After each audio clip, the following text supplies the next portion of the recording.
Jeremy from Klein Lawn Care and Snow Plowing. Should a business send estimates to all previewish, current, and potential customers in their database before spending money on marketing? Is there a more efficient way in Copilot than going through one by one creating estimates?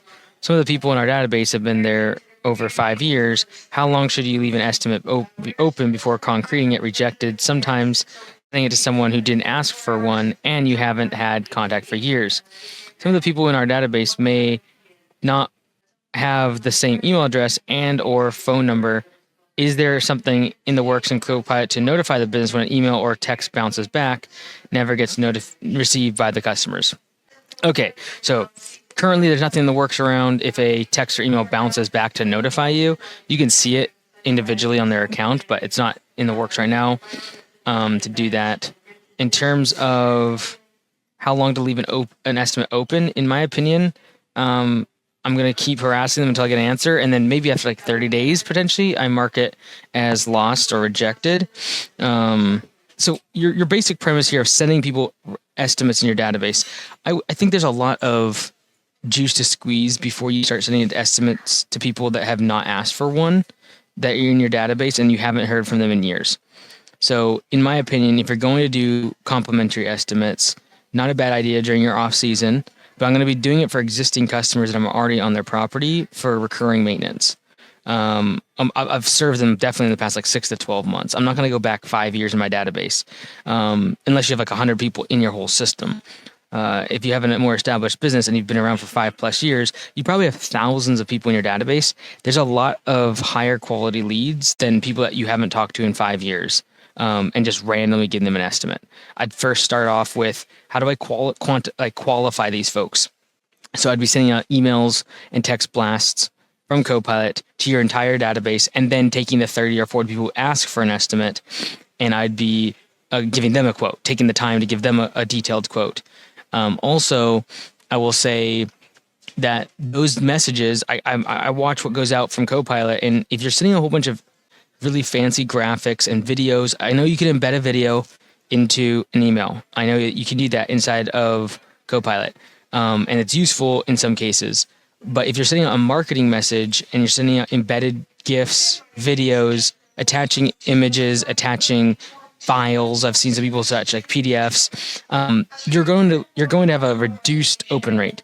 My goal is to get a high open rate and a high response rate. And to do that, it's going to look as much as a personal email as possible. And so we are going to be working on some updated templates for everyone that you could use, at least as a guideline, to be able to see what we recommend from Copilot. The ones that we have in there are very basic and they work fine. But I am seeing people customize them to the point of hurting them, like detriment, both from a marketing perspective and just an open or a email deliverability perspective. And so you want high deliverability, but more importantly, when they open up the email, I want them to respond. I want them to not think it's a marketing message. I want them to be able to like, oh, if it says, hey, Mike, was at your property the other day? Thought you might need a mulch install. Would it be fine if I drop by tomorrow and get that for you? That's a very personalized email that you can kind of automate.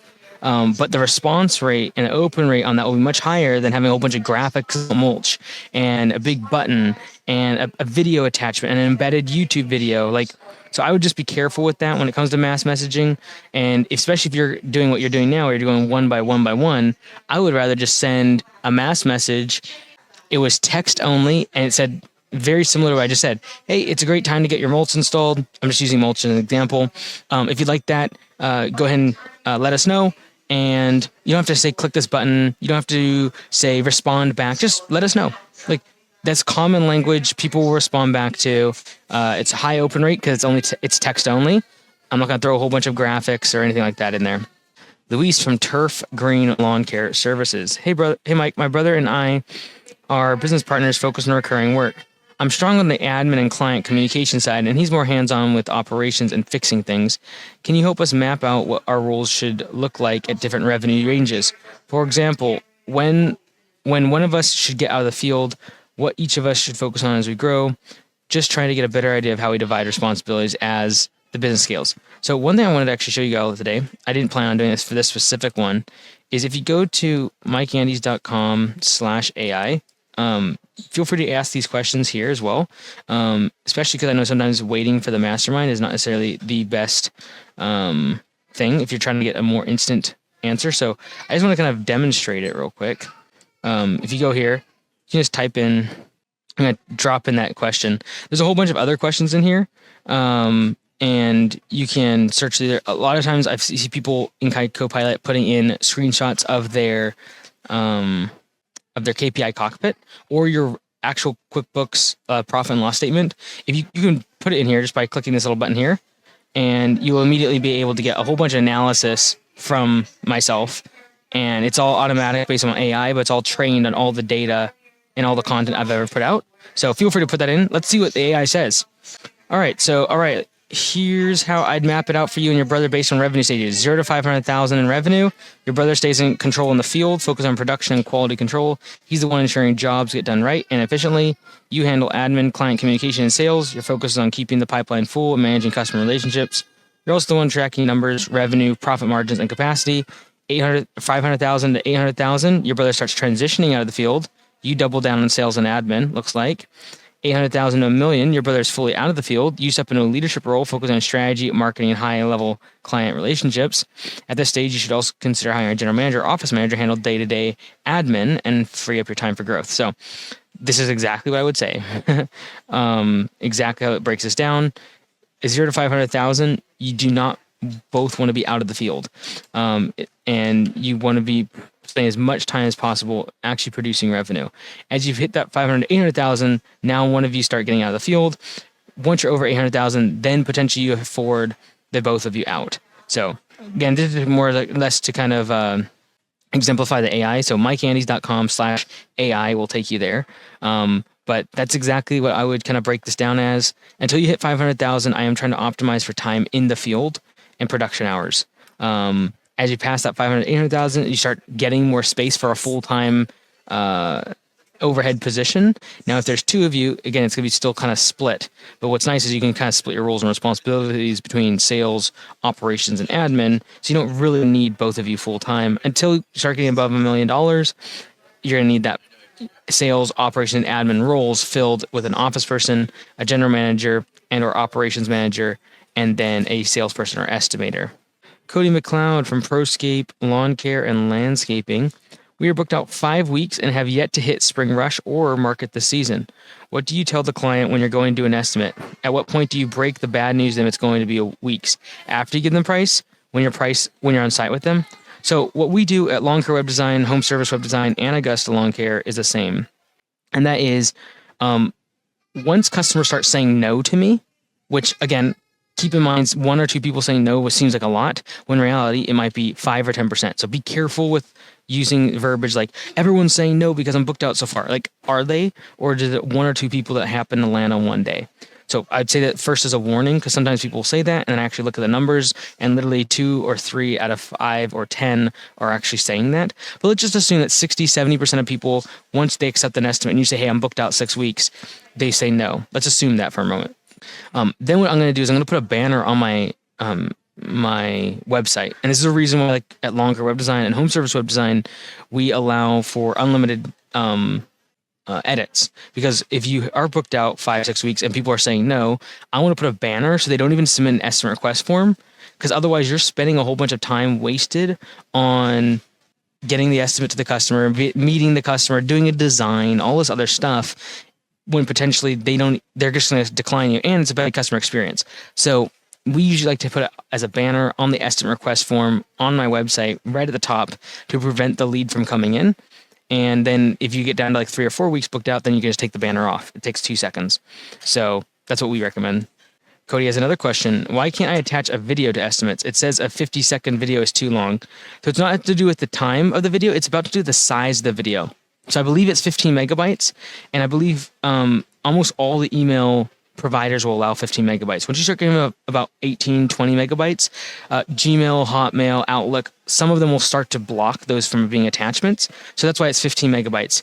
I will say there is a free and paid apps on your phone that you can quickly compress these. You can also just do it on Google. Just type in Google and do like compress video. or compress MP4, drag the file in, and then compress the file down. So I've had 10, 15-minute long videos that I will compress down. It gets a little blurry down to like 360p or 480p instead of 720 like high def or 1080p. But it still is, viewable. And so it's more about it's a file size. And if you have massive video files and like 20, 30 minutes long, you're probably going to want to upload that to like Google Drive and then do a link. And then make just a clickable button that says like click here for video. That's what I would recommend. But if it's like a 50-second video, it's very likely that you're shooting in high definition or 4K and it just needs compression. And it's very likely to sound like your iPhone, for example. A 50-second video will be 40, 50, 60 megs, and that won't be able to go through the email providers, so we have to compress it down. Jonathan from Amory Lawn Care. People often ask to do spraying, but I don't have an applicator's license. I don't plan on getting one. I noticed in your videos you use organic spray. What brands do you recommend? So keep in mind, most of the time, even with organic spray, you're still going to need an applicator's license. So just be wary of that. Keep that in mind. Don't just think that, if I use organic, I don't need an applicator's license. In terms of what brands I recommend, there's a lot of good ones out there. There's a lot of bad ones out there. We have a couple providers we use, and they're very, very small farms that create them. So I actually don't talk about them a lot because they run out of product quite often. Kevin from Lawnmark Landscaping. How can I transition to only online estimates for spring cleanups and fall cleanups? A lot of clients have specific needs for a lot of cleanups, i.e., I need this plant removed and placed over here, etc. Should I have clients take a video of the work and upload it to our website? I want to completely get rid of drive-by and in-person estimates, but I'm having trouble creating a system around it. You're the GOAT. So yeah, if you're trying to do it for spring cleanups and fall cleanups, you're probably going to need a video. And so as soon as you ask someone to do a video, the add friction in there, it is going to drop off dramatically the amount of estimates you will get. You will probably see a 70 to 90% decline in the amount of estimate request forms that you get if you ask for a video. Even if you make it simple to drop the video in, it's just people a lot of times aren't even home. It's dark outside, it's raining, etc., and they're not going to go walk around the property for a video, especially because we usually saw this work for customers that were existing because they know they're gonna have you do the work. So they would also rather not meet you at your property. But for customers that have not done service for you, they don't trust you enough to know that you're actually going to be the provider. And so they're sending 5 estimate request forms to 5 different companies and hoping that they get some responses. So we don't see this work a whole lot if you're trying to grow. Now, if you're like, I don't care about 90% drop off because I just have tons of work and I only want people that are going to submit a video. Great. I agree with the premise of getting rid of overhead and a person driving around and an estimator and all the time spent on that. I'm a big fan. Just know that you're going to have a huge drop off in the number of new customers that will submit a video. So that is a possibility. The other way to do this is potentially have ranges. So you could say like, hey, there's a $400 cleanup, a $900 cleanup, and a $1,200 cleanup. And it's based upon the size of the property. So you could do it based on property size. I've seen some people do this and it works just fine. Just know there's going to be times like when you walk into a property and it is a $3,000 cleanup because of the jungle and they put $600. For mowings, I'm okay with that because like instant pricing, because I can charge a per minute rate and it's going to be usually within $50, maybe $100 if it's overgrown. With a property cleanup, you could be thousands of dollars off. So I would just be careful around that. And you could also just say, it's like, look, once we get to the property, then we'll validate your quote or we'll, make sure it's valid. Like if you show up to a property and someone put $600 and it's a $3,000 cleanup, you could just decline service. It's just, are people going to put negative reviews about that online? Potentially, yes. So I would just keep that in mind if you're trying to do cleanups. I'm not against this. This is something we continue to test. Like I would love to be able to do this. Just know that your accuracy on estimates just drops a lot. Because there's so much more variety. When you're talking about square footage of a property and grass, assuming it's not overgrown, you have like a very limited range of variability. And even if it was completely overgrown, you're talking about like hundreds of dollars, not thousands of dollars. But if you were able to get a card on file required, you authorize the card, you show up to the property and it's overgrown, like I'm okay with it. And you could also just get to the property and be like, hey, sorry, this is out of our scope. Like this is way bigger. Sorry, we have to change the estimate. Or even just in your verbiage in your estimate request form, you could say, Quote will be validated upon in-person visit at the property or on the day of service. And so that way you just know, like, hey, if it's way out of scope, we could go up to the customer and be like, hey, it's not $600, it's $3,000. So I'm not opposed to that. Just know you're going to have a lot less accuracy, which is anytime you're doing instant pricing is going to happen. Is like, what level of inaccuracy are you comfortable with? I'm comfortable with 100, maybe $200 variability. I'm not super comfortable with thousands of dollars difference. So also the parameters of a lawn being cut, for example, is pretty standard in the mind of a customer, whereas a property cleanup is very variable because how much are you taking off the bushes? Are you hauling the debris away? Are you taking the hedge down 6 feet? Because that could be a tree job versus trimming the tops of it off by a few inches and just leveling it off. So the definition of a property cleanup to everyone looks very different. And for that reason, that's why usually in-person is required. James from Momentum Lawn Care and Services. Hey, Mike, I started my lawn care business in January 2024. The first 6 months were a learning curve, but your videos in the Copilot Facebook group helped me push through. Fast forward to this spring, 2025, I've already made more revenue than I did in all of 2024. I now have 2 full-time employees, and we're just still operating out of a 12 by 30 storage unit. I haven't paid any paid marketing yet, just a referral incentive, 1 free month for 3 recurring clients. Referrals. I recently came into a sizable amount of capital I'd like to reinvest in the business. If you were in my position, what would you prioritize to scale quickly and sustainably? More equipment, a shop space, marketing, or something else? 1. If I decide to invest in marketing, what channels would you recommend starting with? Door hangers, local SEO, Google Ads, or something else? Considering I've never done any paid marketing before. Okay, so let's start here. I would first off say, make sure you come up with a plan because you're actually growing very quickly already. Sometimes when people then all of a sudden have a capital, they get a loan, and they're already growing quickly, they now go into hyper growth and they can actually mess themselves up. So I would really make sure that your pricing scales so that as you get more customers, employees, then you're going to need more trucks, now you're going to need a bigger shop space, etc. Make sure your pricing is set up correctly. Because what I don't want you to do is scale an unprofitable model that is currently profitable because you're out in the field and you have a limited overhead. Once you have to get a bigger shop space, once you have to get more employees, more trucks, etc., will your current pricing model scale? So I'd be first making sure you have a plan around that. You know your numbers. Make sure you have decent enough margins to be able to scale because you're going to have an increased amount of overhead as you begin to grow. In terms of what I'd be going for first, in terms of paid, I'd make sure first I'm investing mostly in my website. That'd be where I spend every dollar first before I go to something more like Google Ads or Google Local Services.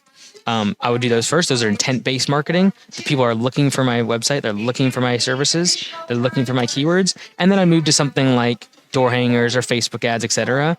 But I think that given where you're currently at, if you don't already invest in SEO and a great website, that's where I would start. If you need some like inspiration, check out Home Service Web Design or Home Lawn Care Web Design just for inspiration. Feel free to. You can book a call with them, by the way, for free for 15 minutes. They could point you in the right direction, look at some of the stuff you're doing now. I would spend every dollar there first, though. And I know I'm super biased when I say that because we do web design for hundreds and hundreds of companies. That being said, if you spend money on Google Ads, you can easily spend $500, $1,000, $1,500 on Google Ads, Facebook ads, door hangers, etc. But if you're driving it to a site that has a 1% conversion instead of a 3% conversion, you're paying 3 times as much for every single lead. So it just is a matter of focusing on this is important in my opinion. Number 2, at what point would you recommend moving from a storage unit to a dedicated shop space? Is it worth the cost early on, or should I wait until I max out my current setup? So if you're trying to maximize for profit and being lean, you're going to wait until you max out your current setup. You don't serve the customer any better. It doesn't improve the quality of your service.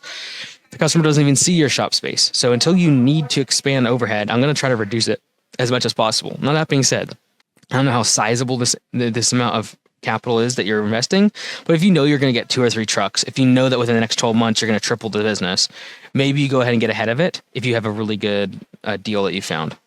Number 3, would it be too soon to hire a 3rd employee or crew lead if I'm not booked out yet, but I want to fast this season? The thing is this, unless you're scaling so fast that you're adding more than 30 budget hours to the schedule of new work every single week on top of all the existing work, you don't really need to be hiring someone ahead of schedule. What I mean by that is you can get someone in 2 weeks from today. And so I'm a big fan of booking out 2 or 3 weeks and then hiring someone to start in 2 or 3 weeks. It's very rare that you need to hire ahead of your capacity. So I see people do this all the time, and usually it's just a function of they're in a rush, and you can get good employees, assuming your labor market's decent, within the next 2 weeks.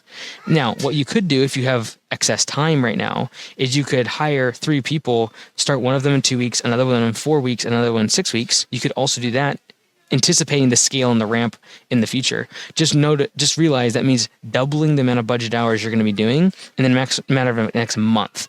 So when people start like, I'm growing quickly, and then they go from 2 employees and they hire 2 more, you're doubling the business. And if you're planning to do that in 1 month, that's fine. That's awesome. Great. Let's go. You're hitting the spring rush. Just keep in mind, you are doubling the capacity of the business. And so you better make sure you have double the amount of work and a double amount of budget hours. And that's why if you're not using budget hours and you're not tracking that, it's very scary to be hiring because you don't actually know if you need employees.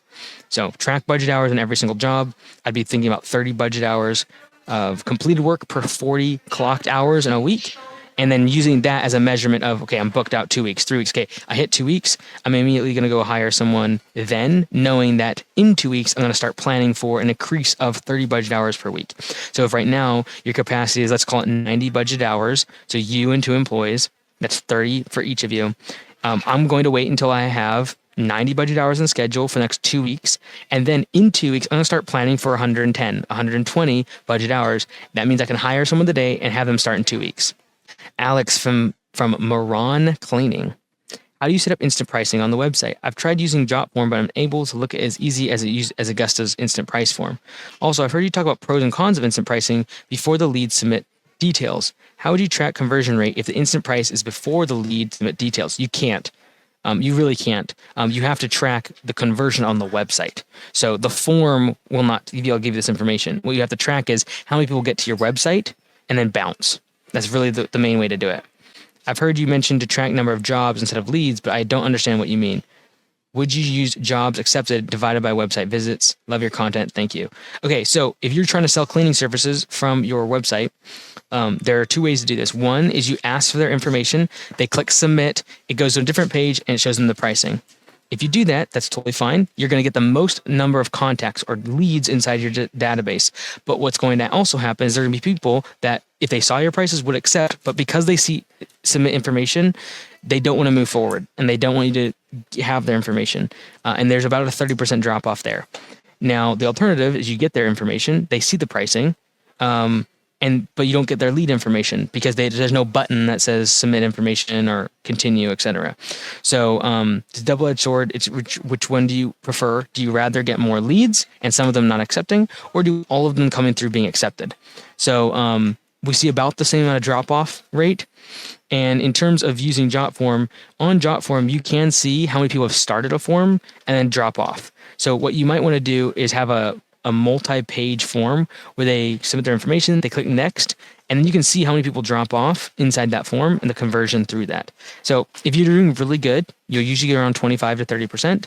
If you're doing really bad, you usually get, like, I've seen some people as low as 3 to 5% that will start the website, start the form, and actually complete it. If you're above 30%, usually you're doing pretty good. Of people that start the form, finishing the form, as like a very general rule of thumb. Because just remember, there's always like competitors or like random people that just like test it out just to see how it works. So Elijah Gray from ELG Lawn Care Services. Hello, Mike. I've been studying all your classes, and I'm wondering if EDDM is still the way to go in 2025 when growing a business. If not, what would you recommend? Thank you. So door hangers over every door direct mail, unless I cannot do door hangers due to local laws. So like if they don't allow canvassing, if it's gated neighborhoods, for example, that's when I'll usually use every door direct mail in a more targeted fashion. But if I can do door hangers, I'm usually doing door hangers. Usually the cost of delivery and printing is about the same, depending on where you're at. I'll also do every door direct mail if it's in an area where there is a huge dispersion of geography. So like I can't do 100, I can't do 50 plus doors per hour because if they're really spread out long driveways, for example, and you're only doing 20, 30 deliveries per hour of door hangers, then the delivery cost of every door direct mail starts to make more sense. But if I can do 120, 130 doors an hour because they're really close to the houses, the delivery cost is substantially lower on door hangers, even if I'm paying someone to do it. Adam from Pristine Green Lawn and Landscape. If you are 4 to 6 weeks booked out for simple services, landscaping cleanups, what's the best way to let customers know before providing them an estimate? If a customer needs to have it done in 2 weeks and it can't be done for 5 weeks, we wouldn't want to waste our time providing with an estimate. So we already answered this one from someone else, but let's continue and see if there's something else that Adam brings up. When an estimate request comes in, would you have the office get in contact with the customer before scheduling a drive-by in-person estimate and let them know, or just include something in the estimate notes when you send the quote? Obviously, if a customer calls in, the office could let them know over the phone, or if it's an in-person estimate, the estimator could discuss the timeline in person. But I am speaking more to the estimate request from submissions for drive-by estimates, where we typically don't have direct contact with the customers until after the estimates are sent. Yeah, so again, I'm trying to beat out all of this by putting it on my website. So again, not everyone, people come to question why we do the subscription for lawn care web design, home service web design, is because you're allowed to do as many edits as you want. And that means changing banners like this when you're overbooked. And putting that banner right at the top of your estimate request form prevents anyone from submitting that estimate request form if they don't want to deal with a 5 to 6 week delay. And it prevents you from calling, the admin time, your estimator going to their property, all of those extra costs and time spent. Last question for the day from Jeff Brand from Blue Sky Property Services. Did a one-time cleanup for an elderly woman. Not very mobile, so I had to lead her around her acre property to get specifics on the property. I did the work as estimated and more, and she removed one item, a large fruit tree pruning. Much of the time, she was hovering over the project and giving directions. I had also told her I would treat her lawn for weeds. Didn't have it on the estimate, but did it anyway. When the final bill was given, I had not updated the services on it, obvious problem, and she paid it happily with my coworker witnessing. Oh man, this is tough. She wanted her lawn mowed again, and I told her we couldn't do it that day, but I would give her a price. A day or two later, 24 some days after the bulk of the project was done, when I gave her the price, she began complaining that the job wasn't under specifications, and I had not done enough extra to allow for the pruning job not done. Now she is bombarding me with calls and texts claiming how I'm taking advantage of an old lady. Suggestions, please. So, there's a level of, you can only do so much. It sounds like based upon everything you told me, you did everything possible. You gave extra services, and now someone's being unreasonable. So I'm going to do everything I possibly can to talk to them, do what I can. If it's a small little thing, I just please, let's just move forward and have a happy customer. But when they're being unreasonable, it's actually easy because the worst thing that they can do is make a big deal of it online with a bad review. And if someone is being unreasonable, and I've done everything possible, and I've gone back to the property, and I've given them free services, honestly, a response on a negative review is actually really easy, because you can explain to anyone that comes and sees that negative review very easy that you tried, you remained professional, you offered other services, you did the walkthrough in person. It was 3 weeks later that you heard from them. So I actually don't get concerned about these when I've done everything I possibly can. That's what it comes down to, in my opinion, is did you actually put in the effort to do the best job for the customer? If you did, I would not worry about this. Because the worst thing they can do is make a big deal of it online. And if they do, you have all the ammunition required to say, hey, we did a walkthrough. You were there the entire time. You said this 3 weeks after the job and after we did free services, and you can just apologize for the fact that hey, you weren't happy with the job, but ultimately we did everything on the estimate and more for the cost that we had given prior. So I think that as long as you remain professional, existing customers don't check your reviews. They keep coming back to you because they're happy.